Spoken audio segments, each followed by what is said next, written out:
I'm so proud of the Poetry Friday Anthology because of the diversity element. Not only are there poems on all types of topics, but poets who might not have a collection of their own poems, poets who represent voices, who have voices that we don't often hear. And so not just in terms of race and ethnicity, but also in terms of diverse experiences, like a child who wakes up and her mom is at work already. So she's in charge of making breakfast for her and her siblings. Where are the poems about that? I knew I needed to write one. I solicited poems from basically my poetry friends. I have about 100 poetry friends after 20 years of writing poetry. Solicited poems from them. I got about 500 poems. I only had room for 218, I think we have in the book. In our first book is 218. The third book has 218. The middle one for middle school has 110.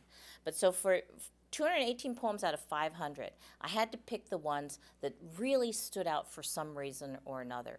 Sonia Sones, I picked her poem about babysitting because where are the poems about babysitting? That makes up a big part of a middle schooler's life and the experience of babysitting. Where are the poems? Alma Florada wrote a poem for us about Mario Jose Molina. There's a lot of talk about STEM and diversity and the need to encourage Latino kids to go into science and technology and engineering and math.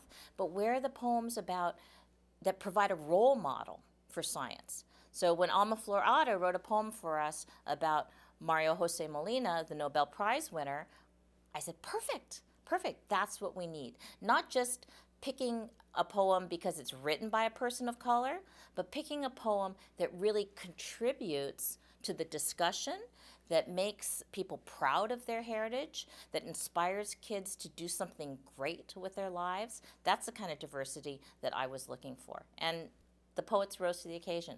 Each of our books has over 70 poets involved, and poets wrote about everything from celebrating the end of Ramadan to Diwali, to Taslich.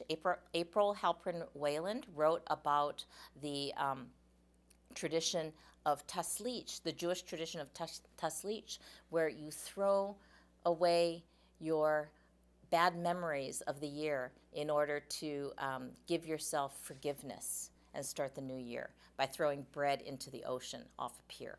So we've got all kinds of diversity.